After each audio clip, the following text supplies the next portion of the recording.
사이다 무비튼. 나한테는 취미도 특기도 며느리 괴롭히기인 시어머니가 있었다. 더군다나 나와 남편이 살던 집과 시댁이 가까운 거리에 있어서 시어머니는 툭하면 연락도 없이 와서는 있는 꼬투리 없는 꼬투리 다 잡아냈다. 남편한테 열쇠를 받아서 아예 보조키까지 만들어서는 우리가 집에 없어도 상관하지 않고 자기 집처럼 드나들었다. 이걸 불법 침입으로 신고해버릴까 하는 생각도 했었지만 아무리 그래도 시어머니인데 그렇게까지 하는 건 아니다 싶어서 참고 또 참았다. 하지만 시어머니는 갈수록 선을 넘었고 내가 잠깐 나가서 장을 보고 온 사이 이건 뭐니? 맛도 이상하고 못 먹을 것 같아서 내가 다 버렸다. 내가 만들어 놓은 음식들을 냉장고에서 꺼내서 쓰레기통에 맘대로 버리고 장바구니도 전부 체크하고 아니 맛있는 걸? 너한테 이건 사치다. 이건 내가 가져가마. 라면서 자기 마음에 드는 게 있으면 가져가 버렸다. 그러다 보니 나도 한계에 달했는데 우리 부부한테는 아이가 한 명 있었다.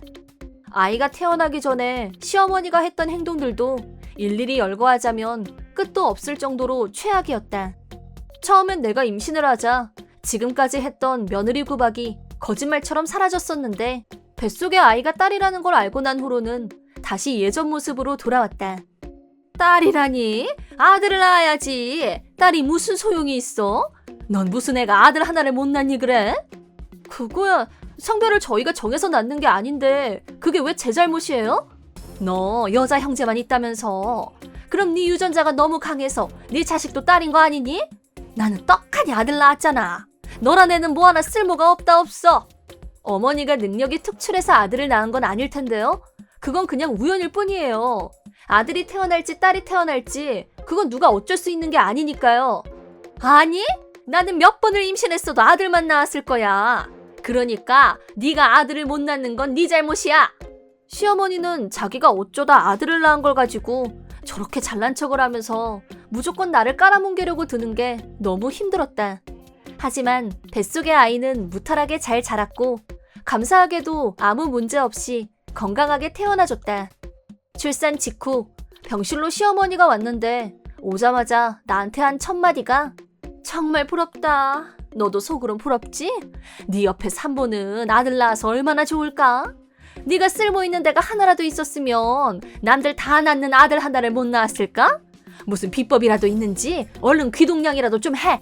시어머니가 그런 말을 다른 사람들도 있는 병실에서 했기 때문에 옆 침대에 있던 산모와 그 가족들도 기가 막히다는 표정으로 쳐다봤다.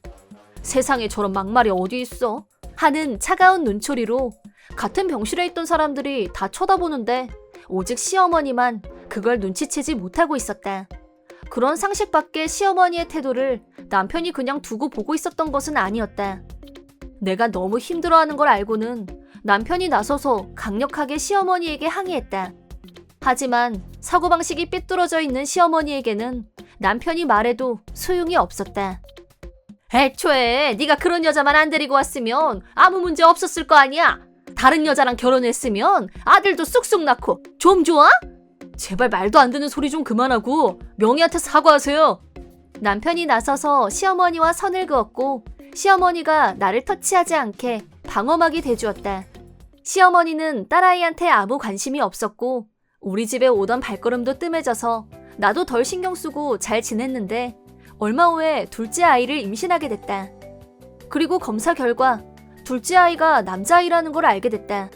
나로서는 첫애 때와는 달리 시어머니에게 잔소리는 안 듣겠다 싶어서 한시름 놓았다.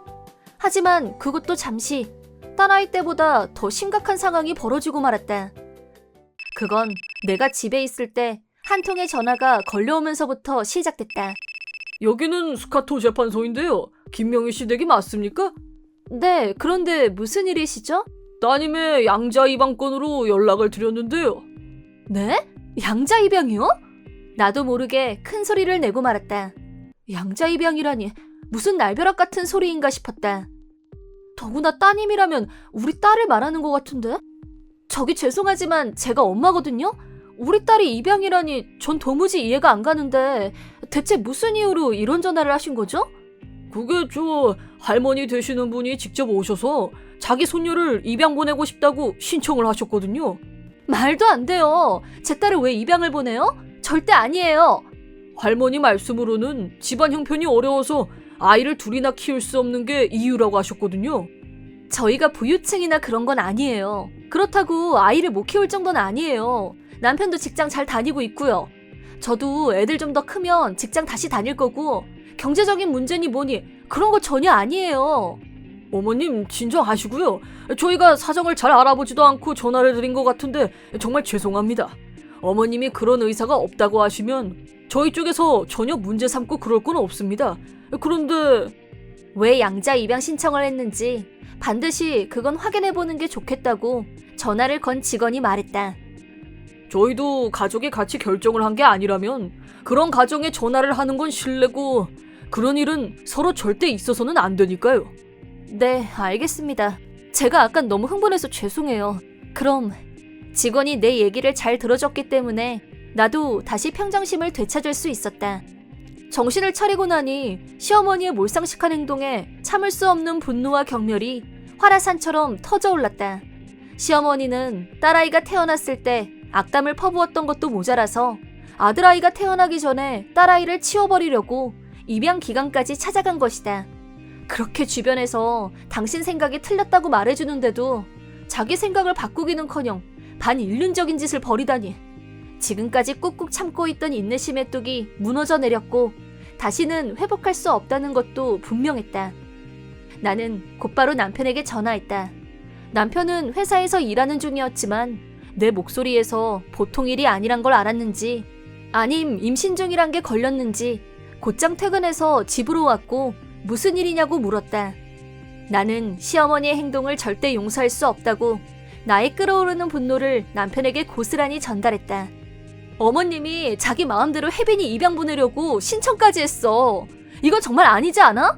내 얘기를 들은 남편 역시 분노가 폭발했고 즉시 해결 방안을 내놓았다. 더 이상은 안 되겠다. 우리 이사부터 하자. 이사? 어디로? 여기서 조금 떨어진 곳인데 전부터 생각은 하고 있었어. 근데 더 미루면 안 될 것 같아. 남편이 이사를 생각하고 있을 줄은 몰랐는데 나도 뜸들이지 않고 즉각 동의했다. 이사하자. 당신 어머님 안 볼 수 있는 데로 가고 싶어. 그날부터 나는 극비리에 이삿짐을 쌌고 바로 이삿날을 잡았다. 그러자 낌새를 눈치챈 시어머니가 득달같이 우리 집으로 달려왔다. 너희들 지금 뭐 하는 거야? 이사 가는 중인데요? 그러니까 왜 갑자기 이사를 가냐고. 좀 있으면 손자가 태어나는 마당에. 우리 딸 누가 갖다 버리기 전에 피해야지. 똥이 무서워서 피하는 건 아니지만 그게 뭐 어떻다는 거니 너? 정말 이해가 안 된다 난. 아들이 있으면 됐지. 딸내미 뭐에 쓴다고 그래 자꾸? 듣기 싫으니까 그만하세요. 이 아이는 제가 낳은 세상에서 가장 소중한 우리 딸이에요. 그리고 이제 우리 이사 가니까 어머니도 어머니 살 곳 알아서 정하세요. 무슨 소리야 그건 또? 멀쩡한 집 있는 사람한테. 어머니 살고 있는 집도 제 명의로 되어 있어요. 아버지가 대출금 못 갚고 돌아가셔서 뺏기게 생긴 거 제가 명의 바꾸고 대출금 갚았어요. 그동안 자식된 도리로 그냥 살게 해드렸던 건데 아무리 부모라도 내 자식을 갖다 버리려는 사람하고는 연을 끊을 생각이니까 더 이상 제가 그럴 필요 없잖아요. 뭐야? 그럴 리가 없어. 너 지금 나 겁주는 거지? 사실이에요. 그동안 대출금 이 사람이 계속 갚고 있었어요. 그런데 이번 일은 도저히 용서가 안 되네요. 그럼 나더러 이제 어디서 살라는 거야? 니들 나한테 이래도 되니? 작은 아파트라도 빌려서 형편에 맞게 사시면 되지 않겠어요? 내가 잘못했다. 나는 그동안 그런 줄 몰랐어. 너 엄마한테 이럴 거야? 부모 자식은 천륜이란 거 모르니? 그 천륜 지금 끊었다고 말씀드렸잖아요. 앞으로 2번 다시 우리 앞에 나타날 생각 같은 거 하지 마세요. 분노에 찬 남편의 모습을 본 시어머니는 넋이 나간 얼굴로 멍하니 서 있었다. 그 후 남편은 시댁 건물을 허물고 땅을 매각했다. 시어머니는 더 이상 그 집에 살 수 없게 되자 연금으로 생활하면서 허름한 아파트를 구해서 나갔다. 지금까지 살던 것과는 전혀 다르게 모든 게 불편하고 낯선 곳에 혼자 있다 보니 친구도 없고 그저 방 안에 틀어박혀 있다고 한다. 시어머니만 보자면 비참하게 전락했지만 그 모든 게 인과응보일 뿐이다. 이번 영상은 어떠셨나요? 재밌게 보셨다면 구독, 좋아요에 댓글까지 달아주시면 감사하겠습니다. 그럼 다음 영상에서 만나요.